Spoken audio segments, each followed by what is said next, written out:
28 जून उत्तर प्रदेश का मथुरा जिला। 3 साल का एक नन्हा जान माधव अपने बिस्तर पर बेसुध होकर पड़ा था। हर रोज की तरह उसकी चेहरे पर मासूमियत थी, लेकिन इस बार कुछ बेहद डरावना था। काफी देर होने के बाद भी माधव आंखें नहीं खोल रहा था। घर के अंदर चारों तरफ एक अजीब सी खामोशी और अनहोनी का एहसास होने लगा था। माधव की मां रुचि गुप्ता शाम के करीब 5 बजे घबराते हुए अपने पति कृष्ण मुरारी को फोन करती है। कृष्ण मुरारी पास ही के इलाके में अपना मेडिकल स्टोर चलाते थे। फोन आते ही वो डर गए और तुरंत भागते हुए अपने घर पहुंचे।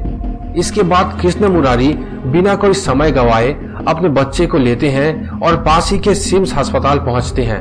उसके बाद अलग अलग कई अस्पताल जाते हैं, लेकिन हर जगह डॉक्टर्स उन्हें बस एक ही बात बताते हैं कि अब बहुत देर हो चुकी है और उनका बच्चा इस दुनिया से जा चुका है। डॉक्टर्स की बात सुनते ही पल भर में उनकी दुनिया उजड़ जाती है। लेकिन इस समय तक आसपास के लोग और परिवार वालों को लग रहा था ये कोई कुदरती हादसा है जिसमें उन्होंने एक नन्ही सी जान गंवा दी। लेकिन इस घटना के 1 महीने बाद जुलाई के ढलते महीनों में कुछ ऐसा सीक्रेट सामने आता है जो आसपास के लोगों के साथ साथ पूरी दुनिया को हैरान करने के लिए काफी था। आखिर उस बंद कमरे में उस दिन ऐसा क्या हुआ था और ऐसा क्या कारण था जिसकी वजह से उस मासूम जान को हमेशा हमेशा के लिए मिटा दिया गया। क्या वाकई एक माँ अपने औलाद के साथ इतना बड़ा कदम उठा सकती है या फिर इसके पीछे कुछ और ही राज छुपा था? तो चलिए आज की इस क्राइम स्टोरी को बिल्कुल शुरुआत से समझते हैं। इस कहानी की शुरुआत होती है उत्तर प्रदेश के मथुरा जिले के एक बेहद सीधे साधे और मिडिल क्लास परिवार से। कृष्ण मुरारी जो एक बेहद मेहनती और शांत जिम्मेदार इंसान है और मथुरा में अपना एक छोटा सा मेडिकल स्टोर चलाते थे। उनकी दिनचर्या बहुत ही सिंपल थी। सुबह दुकान जाना, दिन भर मेहनत करना और शाम को अपने परिवार के पास लौट आना। लगभग 6 साल पहले कृष्ण मुरारी की शादी रुचि गुप्ता नाम की एक लड़की से हुई। समाज और रिश्तेदार सभी की नजरों में ये एक बेहद खुशहाल, नॉर्मल और परफेक्ट फैमिली मानी जाती थी। शादी के कुछ सालों बाद इस परिवार में 2 प्यारी खुशियों ने कदम रखा। एक 5 साल की बेटी और 3 साल का बेटा माधव। माधव पूरे घर का चिराग और सबका बहुत चहेता था। उसकी गोलमोल चमकती आंखें, चेहरे पर हमेशा बनी रहने वाली एक बेहद प्यारी सी स्माइल और उसकी छोटी छोटी मासूम हरकतें पूरे घर के माहौल को खुशनुमा बनाए रखती थी। माधव को कैमरे से बहुत लगाव था। कभी वो खुद अपने पिता के फोन में अपनी छोटी छोटी वीडियो रिकॉर्ड करवाता, तो कभी मोबाइल स्क्रीन पर खुद को देखकर खुशी से नाचने लगता। उसकी मासूमियत ऐसी थी, जो भी उसे एक नजर देख लेता बस देखता ही रह जाता। कृष्ण मुरारी के लिए उनका ये छोटा सा परिवार उनकी पूरी दुनिया थी और वो अपने बच्चों के बेहतर भविष्य के लिए दिन रात मेहनत करते थे। लेकिन इस बाहर से दिखने वाली बेहद खूबसूरत और परफेक्ट फैमिली के पीछे एक ऐसा डार्क सीक्रेट छुपा हुआ था जिससे कृष्ण मुरारी पूरी तरह से अनजान थे। शादी से काफी समय पहले अपने मायके के दिनों से ही रुचि गुप्ता का अफेयर रोहित सिंह नाम के एक स्थानीय लड़के से चल रहा था। दोनों के बीच ये रिलेशनशिप काफी गहरा और पुराना था। लगभग 6-7 साल पहले जब रुचि के परिवार वालों को इस गुप्त रिश्ते की थोड़ी सी भनक लगी, तो उन्होंने बिना कोई वक्त गवाए तुरंत रुचि का रिश्ता तय किया और 6 साल पहले कृष्ण मुरारी के साथ उसकी शादी करवा दी। परिवार वालों को लगा कि शादी होने के बाद सब कुछ ठीक हो जाएगा और लड़की अपनी नई जिंदगी में सेटल हो जाएगी। शादी हुई, समय बीता और घर में 2 बच्चे भी आ गए। लेकिन रुचि के दिल और दिमाग से रोहित सिंह का ख्याल कभी बाहर नहीं निकला। शादी के 6 साल बीत जाने के बाद भी और 2 बच्चे की जिम्मेदारी आने के बावजूद रुचि अपनी शादीशुदा जिंदगी और इस सीक्रेट रिलेशनशिप को एक साथ चलाए जा रही थी। कृष्ण मुरारी रोजाना सुबह दुकान चले जाते और पीछे से रुचि अपने पुराने साथी रोहित से घंटों फोन पर बात करती।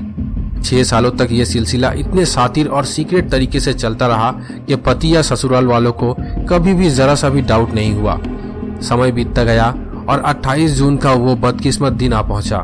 रोज की तरह गर्मी की उस दोपहर को कृष्ण मुरारी अपने काम के सिलसिले में मेडिकल स्टोर पर थे।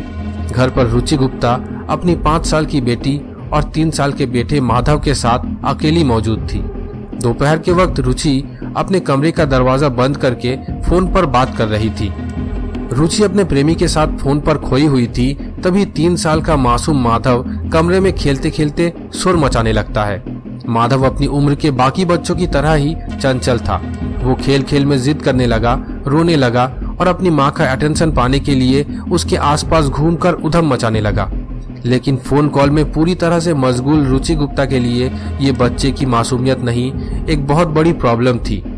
फोन के उस पार से रोहित की आवाज ठीक से सुनाई नहीं दे रही थी और कमरे में बच्चा लगातार शोर मचाया जा रहा था।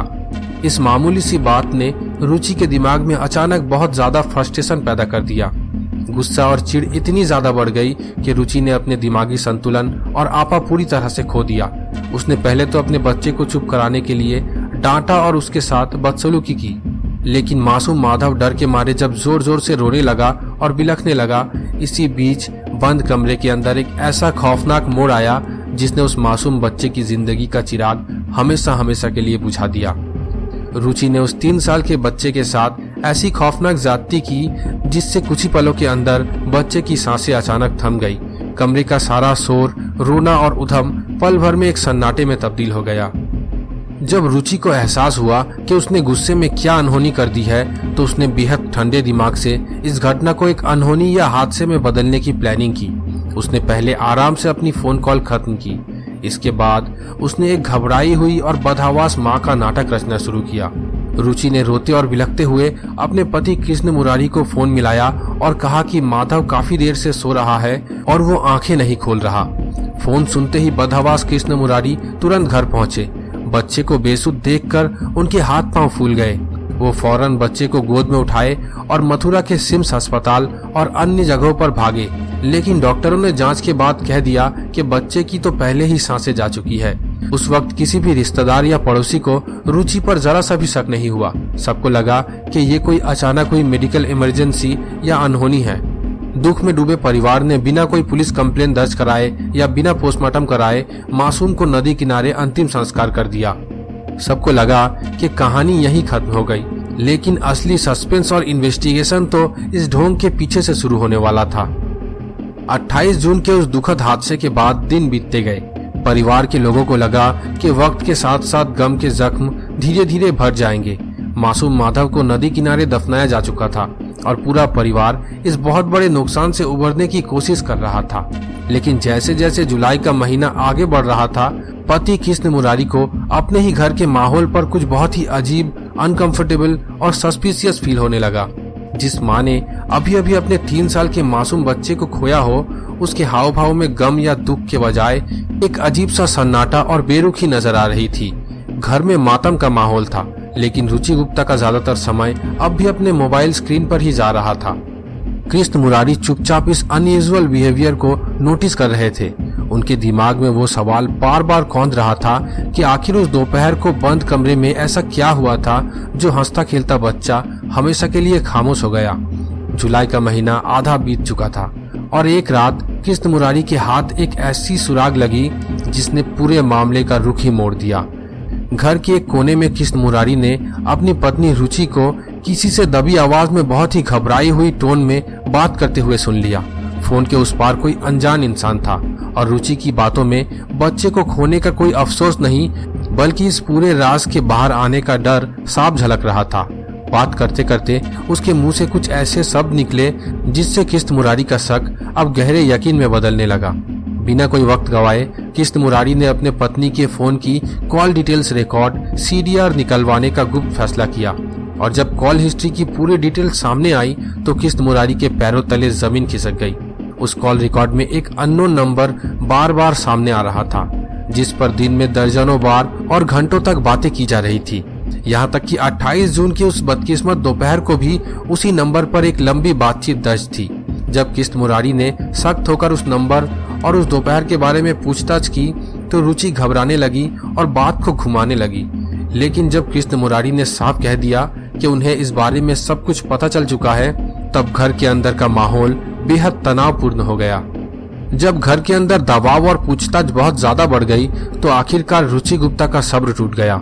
उसने घबराते हुए अपने पति के सामने कबूल किया कि उस दोपहर उसके हाथों एक बहुत बड़ी गलती हो गई। बच्चा उधम मचा रहा था और गुस्से में उसने ये खौफनाक अनहोनी कर दी। ये बात सुनते ही कृष्ण मुरारी का दिल पूरी तरह से टूट गया। जिस औरत को उन्होंने अपनी घर की इज्जत और अपने बच्चों की मां माना, वो अपने ही मासूम बच्चे की दुश्मन निकली। कृष्ण मुरारी ने तुरंत इस पूरी बात को अपने छोटे भाई गोविंद गुप्ता को बताई। मामले की गंभीरता को देखते हुए 27 जुलाई 2026 को गोविंद मथुरा के बलदेव थाने पहुंचे और अपनी भाभी रुचि गुप्ता के खिलाफ लिखित शिकायत दर्ज करवाई। शिकायत मिलते ही बलदेव पुलिस तुरंत एक्शन में आई और छेली गांव पहुंचकर रुचि गुप्ता को पूछताछ के लिए हिरासत में ले लिया। पहले दिन की पूछताछ में रुचि ने बहुत ही शातिर तरीके से खुद को इनोसेंट दिखाने का नाटक किया, रोते हुए इसे एक अनजानी गलती या हादसा बताया। लेकिन अगले दिन जब पुलिस ने थोड़ी सख्ती दिखाई और सीडीआर के ठोस सबूत रखे तो रुचि का सारा ड्रामा खत्म हो गया और उसने पुलिस के सामने पूरी सच्चाई उगल दी। जब पुलिस अधिकारियों ने रुचि गुप्ता से पूछताछ की आखिर उसने अपनी ही औलाद के साथ इतना खौफनाक कदम कैसे उठाया, तो जो मोटिव सामने आया उसने कानून के रखवालों को भी सन्न कर दिया। रुचि ने खुलासा किया कि उसका अफेयर शादी के 1 साल पहले से यानी पिछले 7 सालों से रोहित सिंह नाम के एक लड़के से चल रहा था। 6 साल पहले परिवार वालों को जब उसकी भनक लगी थी तो उन्होंने बिना देर किए रुचि की शादी कृष्ण मुरारी से करवा दी। लेकिन शादी होने और 2 बच्चे होने के बावजूद भी रुचि अपने इस सीक्रेट रिलेशनशिप से कभी बाहर नहीं निकल पाई। 28 जून की दोपहर जब कृष्ण मुरारी दुकान पर थे, रुचि घर पर रोहित से फोन पर बात कर रही थी। उसी वक्त 3 साल का मासूम माधव पास ही खेल रहा था और अपनी मां का अटेंशन पाने के लिए शोर मचा रहा था। फोन पर रोहित की आवाज ठीक से ना सुनाई देने पर रुचि बहुत फ्रस्ट्रेटेड हो जाती है। इस एक मामूली सी बात पर उसने अपना आपा खो दिया और उस मासूम पर गुस्सा निकाल दिया, जिससे हमेशा के लिए उसकी सांसें थम गई। सच सामने आने के बाद पुलिस के सामने सबसे बड़ी चैलेंज ये थी कि इस केस में लीगल एविडेंस कैसे जुटाए, क्योंकि बच्चे का अंतिम संस्कार बिना किसी पोस्टमार्टम के 1 महीने पहले ही कर दिया गया था। इसलिए पुलिस टीम ने एसडीएम की मंजूरी ली और बच्चे के अवशेषों को कब्र से बाहर निकलवाया। इन अवशेषों को फॉरेंसिक और साइंटिफिक जांच के लिए लैब भेज दिया गया ताकि साबित हो सके कि बच्चे के साथ क्या हुआ था। कानून के जानकारों का मानना है कि कोर्ट में इस केस को साबित करना पुलिस के लिए आसान नहीं होगा, क्योंकि अगर आरोपी मां कोर्ट में अपने बयान से मुकर जाती है तो सिर्फ कॉल रिकॉर्ड्स या पुलिस के सामने दिया गया कबूलनामा सजा दिलाने के लिए काफी नहीं होता। पूरे केस का फैसला अब उस फॉरेंसिक रिपोर्ट और साइंटिफिक सबूतों पर टिका है। पति कृष्ण मुरारी का दिल इस धोखे और अपने मासूम बेटे को खोने के गम में पूरी तरह से टूट चुका है। ऑन कैमरा मीडिया से बात करते हुए उन्होंने नम आंखों से बस यही मांग की कि उनकी पत्नी और इस पूरी साजिश में शामिल हर आरोपी को कानून के मुताबिक सख्त से सख्त सजा मिले, ताकि उनके मासूम बेटे माधव को इंसाफ मिल सके। ये घटना हमें सोचने पर मजबूर कर देती है कि जब इंसानी स्वार्थ और रिश्ते इतने धुंधले हो जाए तो कैसे एक हंसता खेलता परिवार पल भर में बिखर जाता है। दोस्तों, आज की इस क्राइम स्टोरी के बारे में आपकी क्या राय है, हमें कमेंट करके जरूर बताएं और इसी तरह की क्राइम से भरी वीडियोस देखने के लिए हमारे चैनल को अभी सब्सक्राइब करें। मिलते हैं अगली वीडियो में।